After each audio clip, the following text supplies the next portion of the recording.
Ladies and gentlemen, listen to me and listen well. This is your life, your responsibility, your journey. And for as long as you keep waiting for someone to validate your worth, you will remain stuck in cycles you were born to break. There comes a time when you must go silent, not out of weakness, but out of wisdom. Because growth doesn't always announce itself with noise. Sometimes the most powerful version of you is being built in silence, in the dark, far from applause, far from eyes that understand. And that's okay. The roots go deep before the fruit ever shows. You must focus on yourself, not selfishly, but sacrificially. You must become so invested in your becoming that the distractions of the world fade into irrelevance. When you stop checking who's watching, who's ahead, who's doubting, you finally start becoming dangerous. You start becoming whole. See, you're not just working on goals, you're working on you. Because what good is success if your character can't carry it? What good is elevation if you crumble under the weight of your own unresolved wounds? This is why you go deep. This is why you isolate, not to escape the world, but to re-enter it with power, refined, ready, unshakable. Every person who's ever risen to greatness had to first sit in the quiet furnace of refinement. They had to walk alone, pray alone, cry alone, grow alone. And if that's where you are now, don't despise it, embrace it.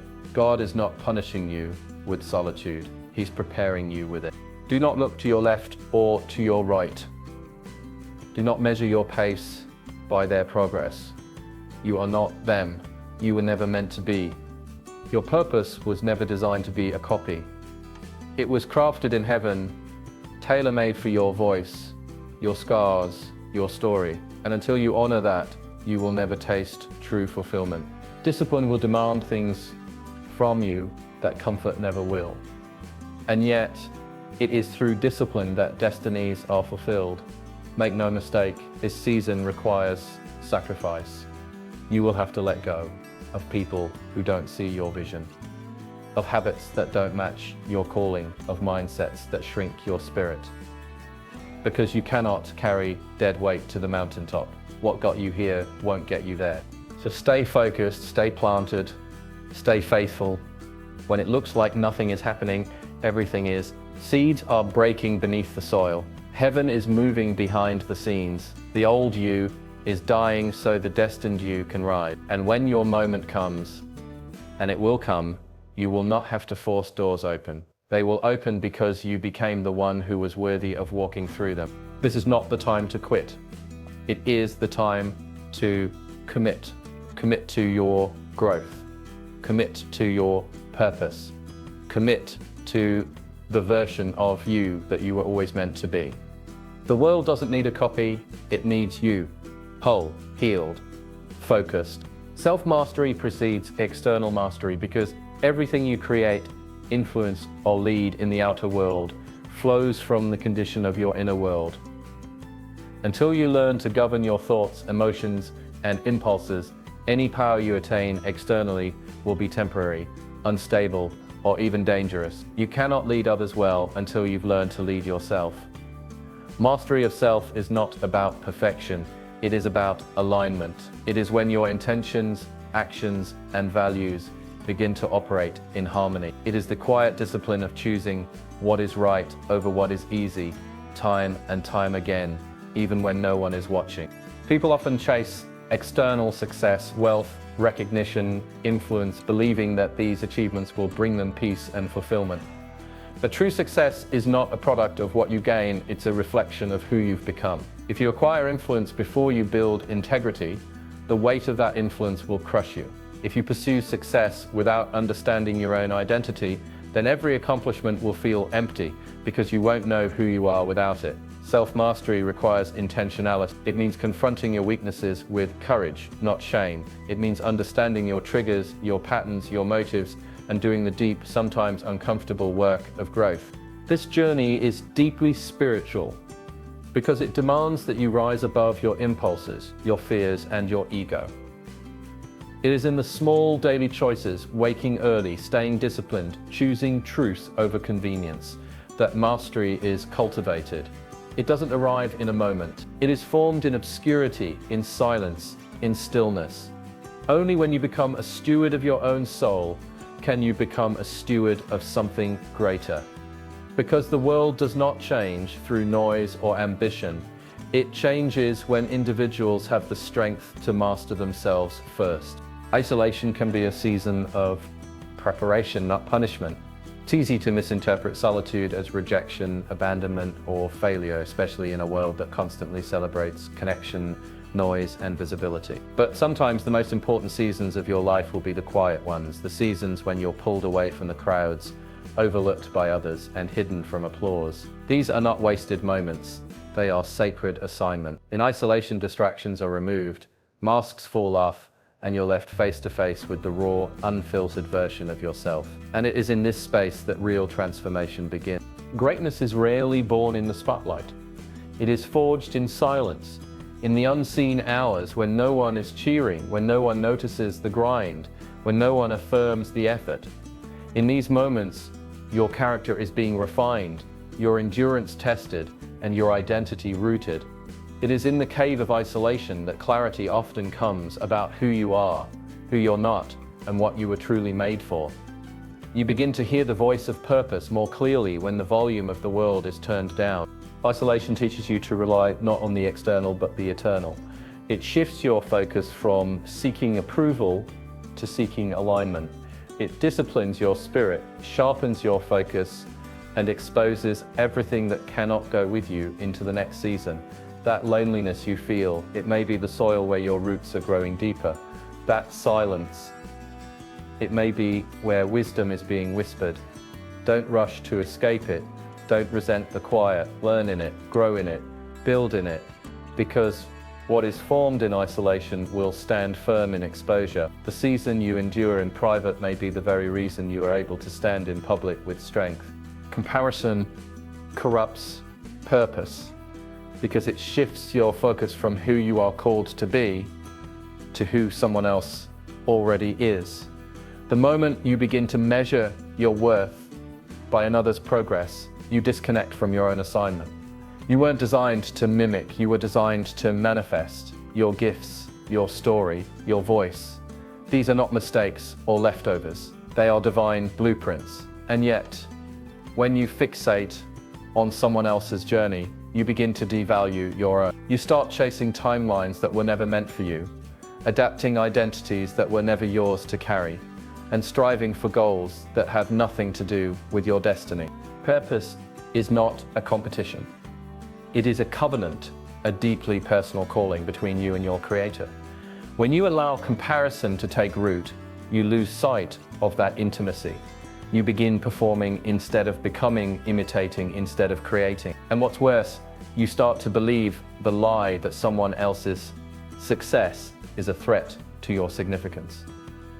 But the truth is, purpose isn't scarce.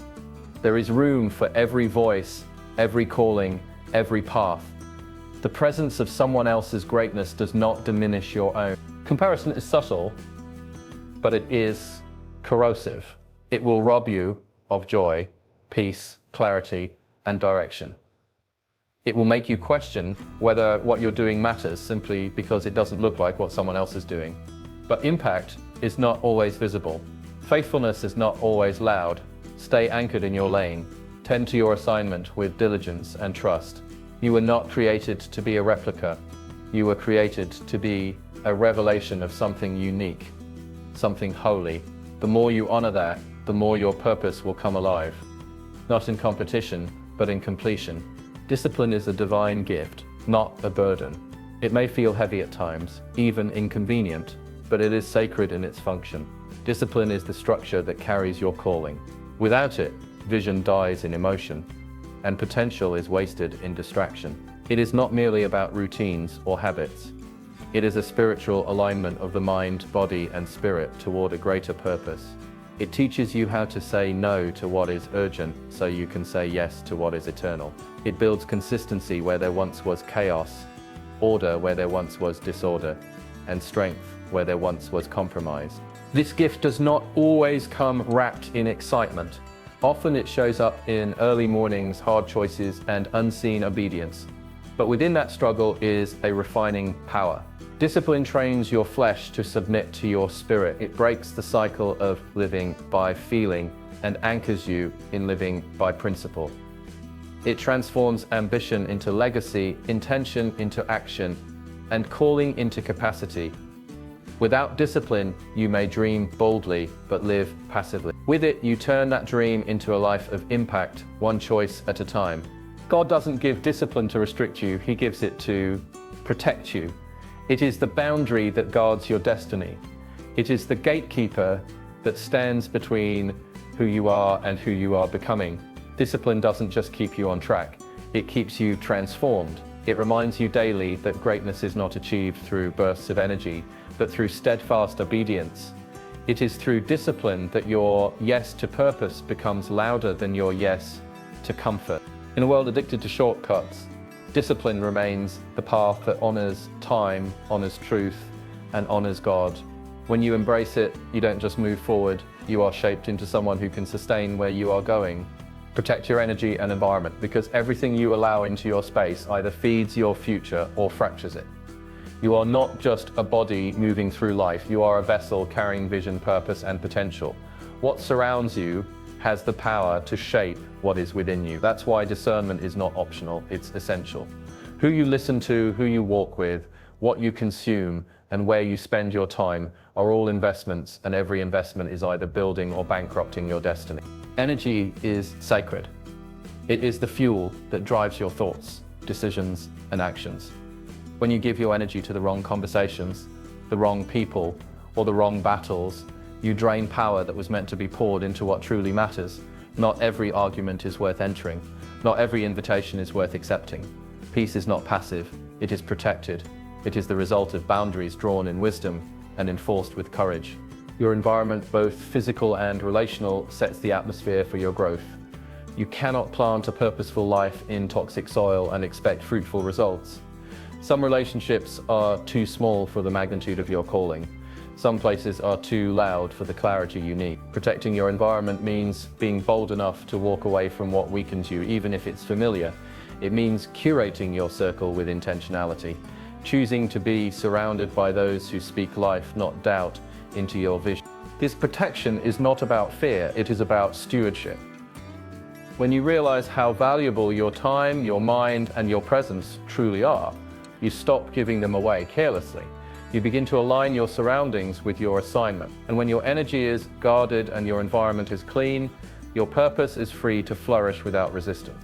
Success requires sacrifice because elevation always demands separation. You cannot step into a higher version of yourself while clinging to the habits, mindsets, and comforts of who you used to be. Every breakthrough comes with a cost, not to destroy you, but to prepare you. What you're willing to release determines what you're ready to receive. And often, the reason people stay stuck is not because they lack talent or opportunity. It's because they refuse to let go of what is no longer serving their destiny. There is no shortcut to purpose. You cannot have a significant life while holding on to small thinking. You cannot pursue greatness and still entertain distractions that drain your focus. Sacrifice is the refining fire that separates the committed from the curious. It reveals who's truly serious about becoming, not just dreaming. And sometimes the things you must sacrifice are not sinful, they're just not strategic. They don't support your growth. They don't align with your future. They keep you comfortable when you're called to be courageous. Sacrifice may cost you sleep, comfort, applause, even relationships. But it never leaves you empty. It creates space. Space for clarity, space for growth, space for grace. What you surrender in faith, you gain back in strength. Every no to compromise is a yes to your calling. Every step away from distraction is a step toward destiny. And as you continue to walk that path, you realize that the pain of letting go is far less than the pain of staying stuck. Those who achieve lasting success have one thing in common. They made peace with sacrifice. They understood that you cannot carry dead weight into a promised land. The higher the calling, the deeper the cost. But in that cost is the making of someone strong enough to sustain the weight of success. Your breakthrough is tied to your becoming. because success is not something you stumble into, it's something you are shaped for. There is a version of you on the other side of growth that is capable of carrying the weight of everything you're praying for. But until you become that person, the breakthrough you desire will remain out of reach. Not because you aren't worthy, but because timing and transformation are inseparable. Destiny does not respond to wishful thinking. It responds to preparation. The preparation is not external, it's internal. It's about who you are becoming when no one is watching. You are not waiting on the opportunity often. The opportunity is waiting on you. The doors you want to walk through require maturity, discernment, character, and strength. If those things aren't developed, the blessing can become a burden. That's why the process feels slow at times. That's why the climb is steep. It's not punishment, it's precision. You are being refined, not overlooked. Heaven is not just interested in delivering your breakthrough, it's interested in building you so you can keep it, grow in it, and honor it. Breakthrough is not a moment, it's a mirror. It shows you how far you've come and how deeply you've changed. It confirms that what used to break you no longer defines you. That's why shortcuts don't work. That's why comparison fails. Because your breakthrough is not random, it's personalized. It fits the person you've become through obedience, discipline, and quiet perseverance. The process is making you, the trials are teaching you, the delays are molding you. You may not see the full picture yet, but every small act of faith, every private decision to rise instead of retreat is evidence that you're becoming, and when you fully step into who you were created to be, the breakthrough will not feel like a surprise, it will feel like alignment. So now the truth stands before you, unshakable, undeniable, and demanding a decision. This life, your future, your success, it will not be handed to you. It must be built. And not with shortcuts, not with imitation, but with focus, with discipline, and with unwavering commitment to your own path. You are not here to drift. You are here to become. Let the noise fade. Let the comparisons die. Let the doubts fall silent. Lock in on who you are becoming. Protect what God has planted in you. Work in silence. Grow in obscurity. And let your transformation speak louder than any words ever could. This world doesn't need another person chasing approval. It needs someone courageous enough to pursue purpose fully, relentlessly, without apology. Focus on yourself until you no longer recognize who you were, because what awaits on the other side of your process is not just success, it's alignment with who you were always meant to be. Don't stop, don't settle, don't turn back. Become the person who doesn't just chase the breakthrough, become the one who carries it.